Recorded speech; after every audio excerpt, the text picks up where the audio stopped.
Before we dive into today's episode, I wanted to talk about something. You may have noticed I have been absent lately, and that is because of my health. I'm doing a lot better now, but this process has really taught me so much.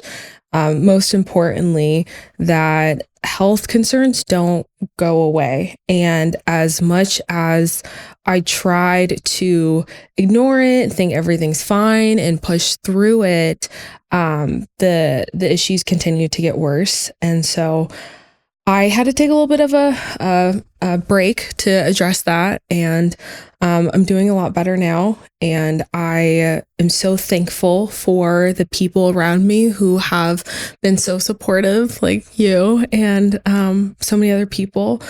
But health is a really hard thing. It's made me feel very, very vulnerable. And through that process of feeling so vulnerable, like some of the emotions that came up too is not feeling perfect or like good enough because of my health. And that's something that I should never have to be so concerned about, because it like health affects all of us. Like we all have things and you never know what. And that vulnerability through that had created a fear of wanting to share that or communicate that with anyone. And actually, by not communicating that I needed help and that, I wasn't at my best, I actually hurt the people around me that I love and care about the most. And actually, a major discovery in the path of my journey of like healing was when I did kind of open up to a friend. He actually opened my eyes to realizing like, oh, well, maybe it could be this or that. And that little bit of just communicating with somebody else instead of ignoring what was happening and just thinking, I'm fine, everything's good, I'll keep moving, actually led to a major discovery that I was able to share, and to a path of like finally getting answers and finally healing. And I learned a really valuable lesson that, just like with children, it can take a village to raise children. We as humans run in packs, and it takes a group of us to survive, and especially in like today's climate. And so I really learned to lean on the support and love that I get from friends and family. And it's okay to communicate things from time to time, what I feel comfortable sharing, instead of saying nothing and then having those people feel ignored. I think that was like the worst. Was I didn't even know how to communicate because I was still trying to figure out what was happening. But by just a little bit of communication, like things went 0 to nothing real quick. And I'm just really thankful for the people that have truly been so understanding and loving and supportive and patient, like this amazing human right here. You're amazing. like words can never express how thankful I am for you and for all the people that have been with me through this whole process. And so, but I'm back now. I'm back and I'm doing a lot better. Things are a little bit different, but for the most part, I'm starting to feel like myself again. And that's something that I am forever grateful for, and just so thankful for you that likewise that I've had you this whole time. I'm so grateful. Yeah. It takes a village. It really does. And it made the process less lonely. Really did. Yeah. I love you. I love you too so much. I'm so happy you're feeling better. Me too. It's a weird feeling being in your body and not feeling like yourself. I know. Like, and we all go through that, whether it's, you go days without sleeping or you're stressed about family or work or whatever. And then it's just like, whoa, like, who am I? What is this? Why am I feeling this way? And to get my old mojo kind of like going back, my groove back, I'm like, wow, like this is so nice. This is me. Like, I'm me again. But yeah. So with that being said, welcome to RaveTalks, the show where we promote safety and well-being at events. This is an interesting mix of my passions and discoveries. So together, y'all, let's be plur. Today's episode is Thanksgiving is really plur giving, and it's all about sharing plur and kindness in our rave community and really understanding what that means. We have a lovely special guest with us, Leah Culver. Hello. She is an amazing artist and producer and one of the kindest souls out here. Thank you for being with us. Thank today. you. You're amazing. I know. They don't know, but like we actually hang out, and like I'm really grateful for your friendship and everything you've taught me with spirituality, energy. Yeah. It was something that we just clicked on. Yeah. So quickly. And it was like, whoa, Yeah. like, hold up. Yeah. Right when we met, we felt that. It was. Yeah. It's such a beautiful thing. And it's running in packs, exactly what I said. It's finding those people that really, you could tell, support and love you. It's just so much beauty comes from it. Mm-hmm. So much. But we'll cover some announcements today. We'll talk about RaveSoup and RaveSafe and have a really fun conversation that'll hopefully be inspiring to you guys. But before we continue, here is a quick word from one of our sponsors. Some announcements. We have a few exciting campaigns that are live and would love for you to join. You can register on our website at www.ravetalks.com. One of the campaigns involves a very fun video game that was created into a TV series on Amazon Prime. Fallout. If you haven't watched the show, you should definitely, absolutely watch it and check it out. I binge watched it in 2 nights. It was literally that good. So good that we had to dress up like a Vault 33 member and make a campaign. Whether you identify as a ghoul, a Vault member, or Vault 33, join us in spreading the message.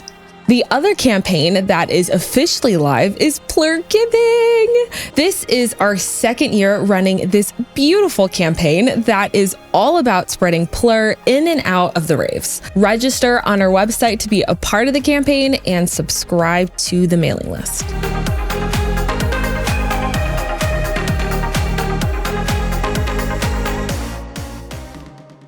For today's RaveSoup, I'm going to break down how Thanksgiving is really plur giving. I'm really grateful to be here, be present, and be alive, and even more grateful for our community and how much love and kindness we show each other. Holidays are a time of gratitude, celebration, family, and community time, giving back and reflection. I love Thanksgiving because I personally use it as a time to celebrate and spend time with my friends, whom I consider my family. Family doesn't always have to be blood related, and plur giving is really a reflection of that. It embodies a holiday season with the rave twist, and that's why I love it so much. It's a time to share with the world how beautiful, loving, and inclusive our community is. So for this plur giving season, I want to challenge getting back to the roots of raving. Why do you rave? Why do you love it so much? Do you remember the first time someone traded you candy? Do you remember the first rave you went to and you walked through the gates, you saw the massive crowd, the bright lights, the crazy outfits, and as you're looking around, people are smiling at you, like actually smiling at you. Do you remember the first time someone came up to you and complimented you on your hair, your makeup, your outfit? Do you remember the first time someone offered you water? I remember all those little moments like it was yesterday. And it's those little random actions of kindness that touch us. It moves mountains. And that's something that I most look forward to whenever I'm going to a festival. It's that no matter what happens before a festival, it can be a total shit show. No matter what kind of day I had, I know for a fact whenever I walk into a festival or I go into a concert, I'm going to at least have one person look at me and smile. I'm going to at least, when I go into the women's bathroom, which all of y'all ladies know, I'm going to have one girl that compliments me. And if I'm in the crowd and it is sweaty, hot, borderline mosh pit, there's at least one person that offers me water. Whether or not I choose to take it, it's the offer that matters. It's the kind gesture. And to think if we could just take a sliver of that plur out of in the rave and take that out of the rave and apply that to our everyday lives, how amazing would life be always? Especially with today's climate and culture and everything that's happening right now, just to have that little ounce of kindness applied to your everyday life, we're happier people. Like, what kind of world would that be? And I know it's kind of a funny joke sometimes when you hear about it. It's just like, oh yeah, like if only life were a festival. But no, really, if we actually take that meaning of plur and we take that emotion and we apply that to life, that's what I mean by if only life can be a festival. If only life can be plur always. How much kinder, how much nicer would it be to have the world go around, to like look forward to things in your everyday life and not just be like, oh, I can't wait for the next rave or the next festival to just release. If we could just have that kindness always going, we're always going to have a release. There's always going to be an ebb and flow. So that is what plur giving means to me. And plur giving is about just taking that and giving that back and showing that to the world and continuing to pass that down. A lot of us older ravers, we were brought into the rave scene through rave moms and rave dads that really broke down and explained what plur is and like the reasons behind trading candy and this is what you do at a rave. But nowadays there's a lot of social media and TikTok, and that type of emotion doesn't always get communicated through social media channels. So be that person. I challenge you, be that person to spread plur throughout your life and really see what that does. It makes you feel good too whenever you're making other people feel good.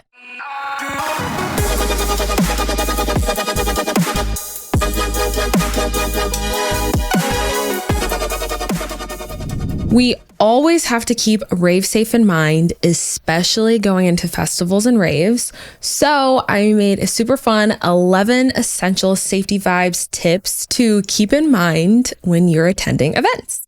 1, stay hydrated.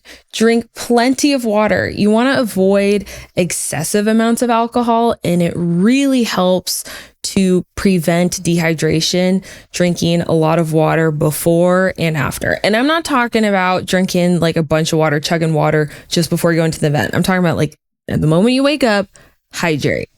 And electrolytes, they are so your friend. 2, know your limits. This comes in with the second R in plur, which is responsibility. You know, if you choose to use substances, be aware and mindful of your limits and avoid mixing different substances, and always test anything you're choosing to consume. 3, the buddy system. Go with friends and keep an eye out for each other. Make a plan for meeting, and definitely make a plan for if you guys like accidentally lose each other, but go in, go out together. 4, know your surroundings. Familiarize yourself with where the exits are, restrooms, definitely first aid stations, and don't hesitate to seek help if you or someone you know don't know where those things are. 5, y'all, this is really important. Protect your hearing. Use earplugs when at the moment you walk into a music festival. It's crazy how much damage long term that these events, these concerts can actually do to your ears. Compared to listening to music on headphones, you can listen to music on headphones for hours before it starts to cause any hearing damage. But festivals, with how loud those speakers are, 10 minutes of that loudness will cause hearing damage. Permanent. You just will not have that range of hearing anymore. And that's not worth it. It's not worth it. 6, stay connected. Keep your phone charged. Keep it charged. And have a way to communicate with your friends, the people that you're going with. I really like to use Find My iPhone to share locations. That's a really great way to just kind of like gauge where other people are, especially whenever leaving an event. Before leaving the car, take a picture of where the car is. Oh, so then guess what? You need your phone charged to then look at that picture when you're leaving the event. They also have the charging stations at festivals, and some concerts and festivals will have lockers that will have a charging station in it. Bring a portable charger. I also like to make sure you have your phone on you. You don't want to lose your phone. The worst thing you can do is put your phone in your pocket, especially with all the pickpocketers out there. So put your phone in a fanny pack, crossbody, or I actually like to have a phone strap where my phone is attached to a strap, so then it is always on me. But keep it charged.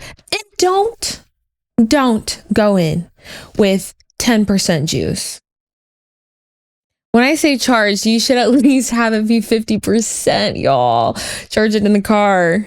Be ready. Also, another thing, if you, for whatever reason, you don't have your phone, that is, you simply just don't want to carry it, you don't have one, or your outfit doesn't really like allow you to have your phone on you, there's always an option of like having an AirTag and having one of your friends or your buddy system, the other person that you're with, have the location of the AirTag. So then they always know where you are. It's easy. You could put an AirTag on a shoe, on your like even if you're wearing very little clothing, you are wearing shoes. It's very easy to stick an AirTag on your shoe. 7, watch your belongings. So that kind of goes into what I was just talking about in 6, having a crossbody or a fanny pack, or a strap for your phone.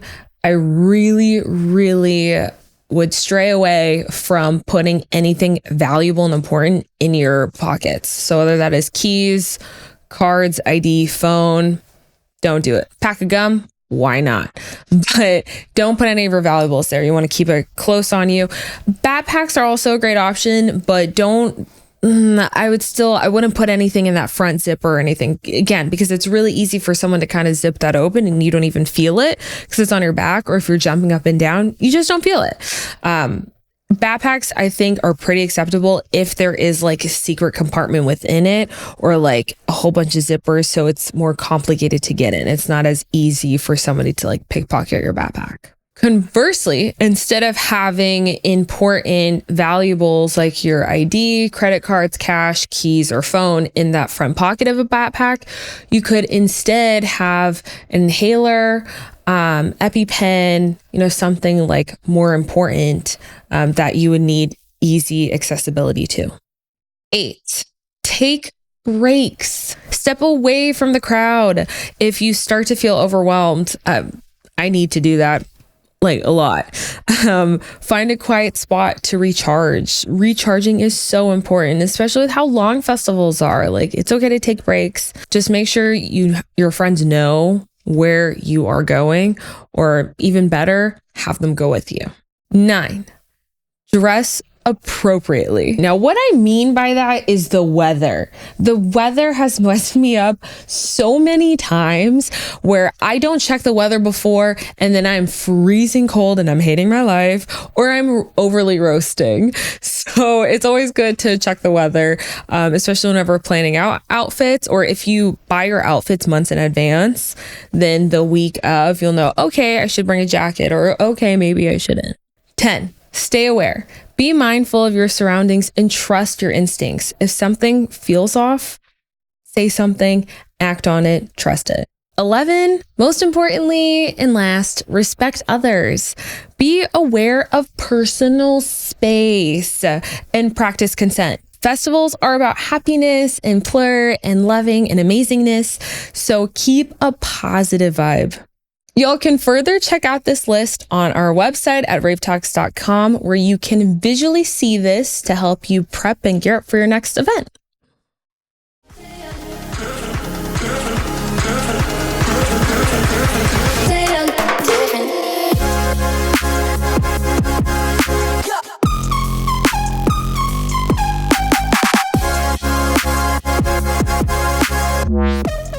joining me to continue talking about today's main topic, the culture of kindness in the rave scene, plur giving, is Leah. Hi. We touched on this a bit before we started recording, and so now I'm going to ask you in front of the cameras. Have you ever experienced any random acts of kindness before or after you performed that really just touched you?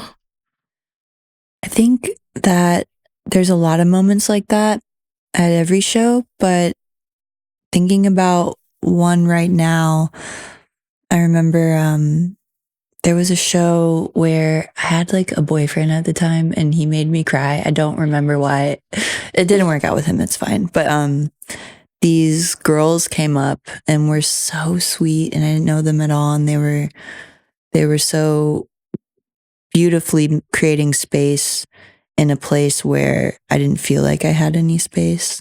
And they just kind of, the humanity between strangers sometimes is so endearing and beautiful to encounter when you're having moments with close people in your life that don't feel as warm. Mm-hmm. So it's always a beautiful reminder to meet strangers that have that light. Yeah. I completely agree. It's a really, that's such a beautiful, powerful perspective to have, is that you never really know what little action can happen that can totally just turn the light on or change the mood or change the day. Yeah, like being a light for other people. You can do that at any time by just listening and creating space. Yeah, no, I love that. Definitely listening. And so listening by how that may seem silly to ask, but you know, there's people may think sometimes that they're listening to somebody, but they're not really listening. So how would you really explain that?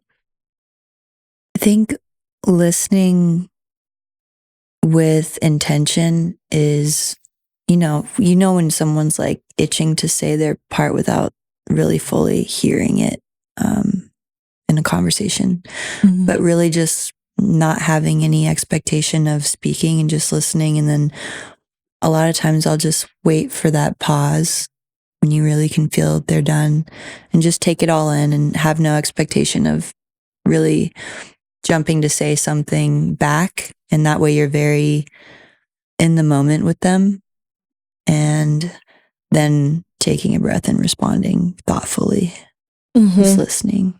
Yeah, I could totally agree. Going back to talking about the experience that you had with those girls, right? That was at that was before or after, like after you performed, right? It was before. Before you performed? Oh, that's even better. I know. I was like so nice. A nervous wreck that night. But yeah, just there's been so many times where you have to, as a performer, I won't speak for everyone. I'll just speak for myself. Is like you kind of have to, at least for me, like switch something on and it switches for you after a while. And there's been times where something was tough and you have to go up there and do it. And I remember one of those times was right after my brother was gone. I had to go do a show and I had just done the Excision song that was about him and I played it for the first time and I like let them know what it was about and they were so sweet. The crowd was so sweet and present and held up like lighters. And it's like those moments where you're just like, it's just you and these people, you know, just being people for each other's. I don't know, that's one of my very favorite things about the whole thing, you know, is connecting with people. Yeah. Oh gosh, that literally touched my heart saying that. Just seeing that must have been beautiful too. Like I would have been crying. Yeah, I was struggling on that one. You know, and like you know, like singing and you're emotional and like some people can do that well, but I struggle with that one. I can't do that. Like, I can't do that for the life of me. Like, like, this is not a moment. Yeah. Like, oh man. And what's the Excision song called? Is that the one with Jessica Audifred? Yeah. I love that song. Yes, that's exactly what I was thinking. I was like, wait, that's the one with Jessica Audifred. You guys, that's a really good song. Oh, wow. I didn't know that that was the story behind it. That's really beautiful. Yeah, it was odd timing because they hit me up for that one and I had already gotten the melodies down and like I usually kind of do melodies first and do a pass with that and like get the okay on that and then do the writing. And so we had already done that and then it happened and they needed that song pretty fast turnover wise and I was like, okay, well, I literally can't write about anything else but this. So, and they were of course really supportive and sweet and I'm actually going to do another one with Jessica. She just reached out this week, so I'm excited for that. That's so exciting. She's the best. She is. She's so sweet too. Another amazing human. Going back to the kindness, the random act of kindness, you know, I still remember the first time that we met and I was so everywhere because we were just going. We had so much on our agenda that day. And I was so nervous because you were it happened last minute that we were supposed to meet and have the interview. And I was like, okay, I got this. And I was like, oh my gosh, I have this. It terrifies me to not have that much time to prepare for something. But I was like, you know what? It's all going to go well. And that day, I can't remember exactly what, but it was like every little thing went wrong, even to the point where like right before it was time for us to meet, I was writing down my notes, like all the questions, and the pen broke and the ink exploded on my hand. I was like, oh my gosh. I can't have a blue and black hand.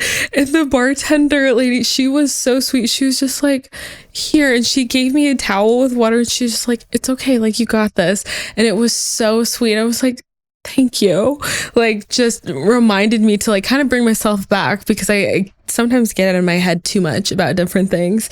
And that gave me a breather to kind of like, you know what, I do have it.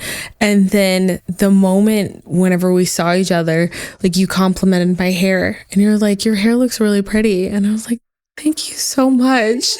And that, like, I don't know why, but that act of kindness of just complimenting me right there, it helped, it grounded me. And I was like, you know, like, I do have this and we're here, we're present, and let's get out of our head. And I was like, you're so beautiful. And just vibing. We were vibing. Yeah. But it was great. It was just the right amount of kindness that I really needed from you and from the bartender lady before to just continue to move throughout the day and enjoy being where I was. Because it's like sometimes especially doing work that you love and work like that's passion, it can kind of get in your head of feeling like tedious like work, and you kind of have to bring yourself back to remind yourself of why you're doing it. You're doing it because you love it. It's a passion, you know? Mm-hmm. And so it was a really beautiful moment where it brought me back and I was like, no, I love what I'm doing. I love this.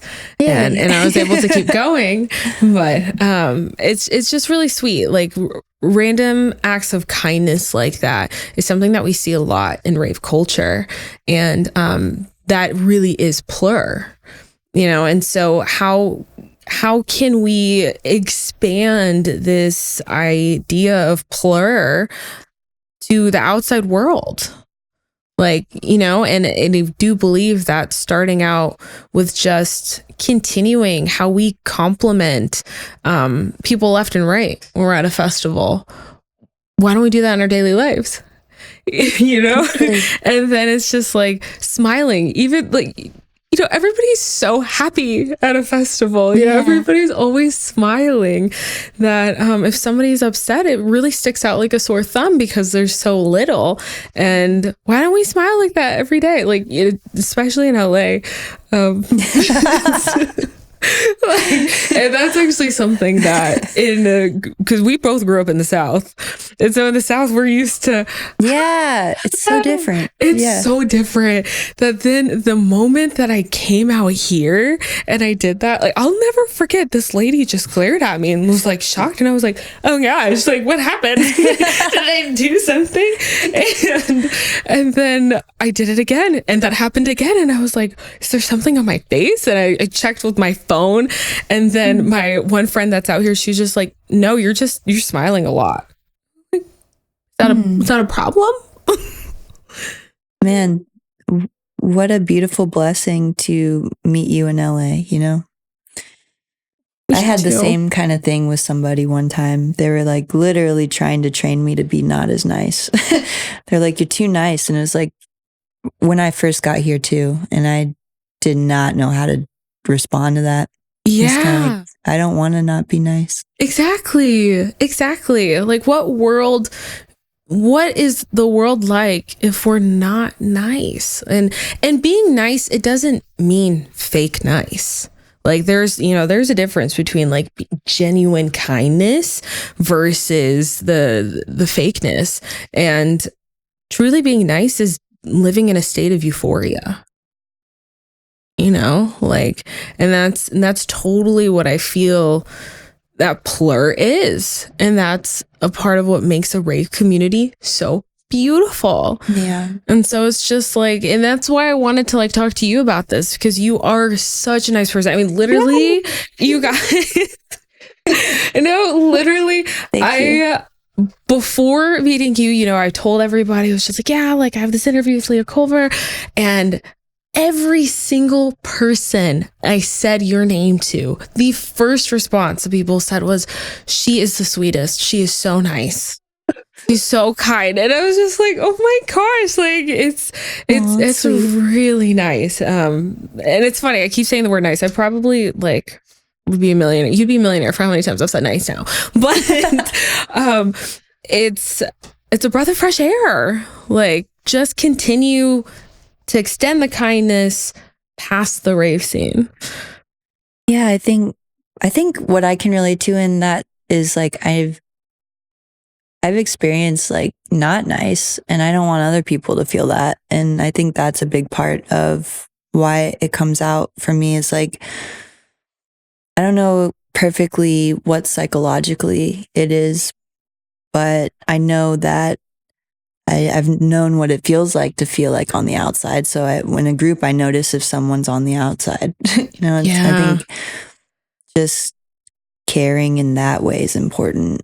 And also not being nice is like, there's a difference between being nice and being a pushover. So it's like, you can be kind and still be like strong.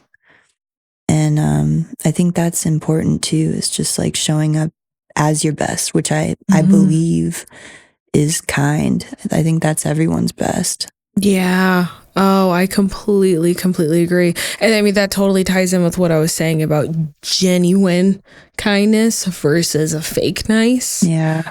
There's a difference. And LA. Totally. People can tell. Yeah, you get good at spotting it. Yes, absolutely. Something random totally came to my mind too, whatever you're saying, that it's, some people think like glass half full or glass half empty. Right. And kindness really is just to a shift in your mind. If you're always thinking negative thoughts, then what you speak out is going to be negative. So it's like, you can stop yourself in your head if you're being judgmental about something, whatever, and like be like, hey, whoa, that's not nice. Let me compliment something on her that I do appreciate. Cancel it out. Yeah, cancel it out and speaks out. And I recently heard this from one of my friends that was like, she was joking. She was totally joking, but she was just like, oh, this sounds like Guess My Trauma. And I was like, what? What's that? What's that? Is that like Guess Who with like... It's like Guess My Trauma. Like, everybody goes around and like talks about their traumas. And so it's like the flip side of that is guess what kindness Like like talk about positive things. Yeah. I feel like that's also like such the thing about media nowadays. A lot of it is so negative. Yeah. It's so negative. And so it's just like, what if we switch that to talking about how, like, instead of talking about someone being kidnapped in the neighborhood, we talk about someone being born. Right. Yeah, it all starts in your mind, and you have to start there. And part of that, when we're in a culture that is so surrounded constantly by stimulus and media and like words that we can't necessarily control, like what's around us in that way, trying to protect your energy by not absorbing and choosing the people you're around, how they make you feel, like taking inventory on like people and how they make you feel after. Do they drain you? Do they make you feel good? And that's a really good point. Because you are your energy, and it starts in your mind, and then you attract more of it. And it's like, I feel all human beings, I believe, are going to have all these experiences, and that's part of the deal, right? Yeah. I feel like after enough experiences, you start to protect your energy better. At least I'll speak for me. Like, it's true. That was true. It's just like, I think like as a kid, we're so naive, and I think that innocence is so good. It's so beautiful. Then you just experience everything, and then you realize you pick from there. It's like, oh, okay, that's a no. That's a no. This is yes, yes, and yes. It's that simple. Yeah, and life gets better. It does. That's what I've seen. That's the pattern I've seen, at least. Like, control your thoughts, control your environment the best you can. When you can't control your environment, go back to controlling your mind. And then just life does get better. Like, just kind of shutting it down, like negative talk around you. It's like, you don't have to engage. You don't have to take it in. You can literally remove yourself. Like, that's where I've been lately, is just shutting out the negative. Yeah. I completely agree. Because why hold it? Why hold it? Exactly. It's negative. It's heavy. So it'll keep you heavy. I completely agree. I'm on that same path right now too. We've been like parallel this whole way lately. Yeah, it's such a beautiful thing. And we want you guys to like be with us too. Be on that path of just positivity and love and kindness surrounding you. And it really starts within yourself. Like what we were saying, it starts within you.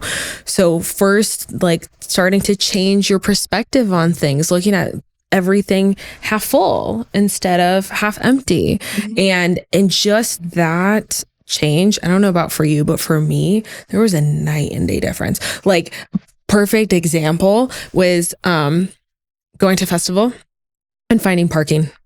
So before I was like, oh, I really want to find cheaper parking that's closer to the event, but always that parking is like gone like that if you're not there hours before. But not for you, because you was positive that day. Exactly. Things manifest. I changed it. I mean, it literally took me years until I realized that. And so I was like, you know what?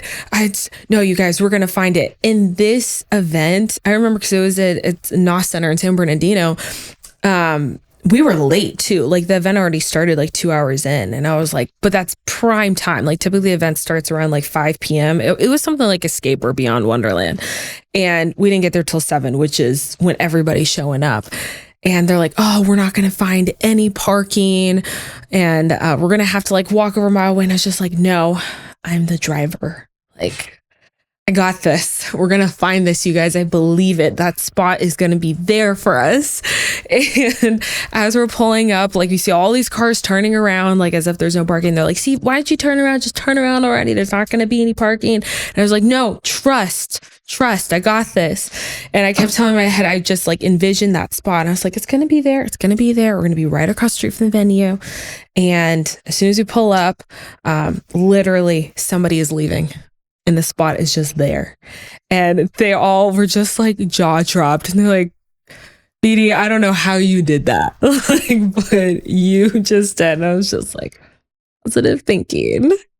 Just believing and knowing. Yeah. That's a beautiful thing, to stay positive. And I think that's a big part of manifesting, is just like believing it fully and letting it go because you know it is. And then it does. I'm like, wow. Yes. Oh my gosh. You must be a mind reader, because that is what the next episode is going to be about. I know. But thank you so much for being on this show and sharing your stories about kindness and that knowledge with all of us. Definitely something to keep in mind this Thanksgiving holidays and seasons, is to challenge smiling always whenever you're walking or taking the trash out or walking the dogs, and compliment people. Like I want to actually compliment like at least 5 people a day, and whenever I'm like outing publics and stuff. And just continue to spread the plur outside. You lose nothing by being nice to people. That's true. And you have no idea what people are going through. It costs $0. Usually the smiling people that are hurting, Mm-hmm. That's true. You're right. It costs nothing. And yeah, how does it get better than that? I don't know. And that's a wrap for today's episode on Thanksgiving is Really Plur Giving. A huge thank you to our special guest, Leah Culver. Y'all, isn't she amazing? We just love her. And also a huge thank you to our listeners for tuning in. Y'all, if you love this content as much as we do, show us some love and hit that like button, smash the subscribe, and ring that bell so you get notified on our upcoming shows like the one coming up next month, our holiday special. You don't want to miss it. Plot twist, Leah Culver is going to be back, and we're going to be talking about some really fun, juicy things. So ring that bell. Remember, it takes a village to set a standard, so stay golden and stay plur. Bye.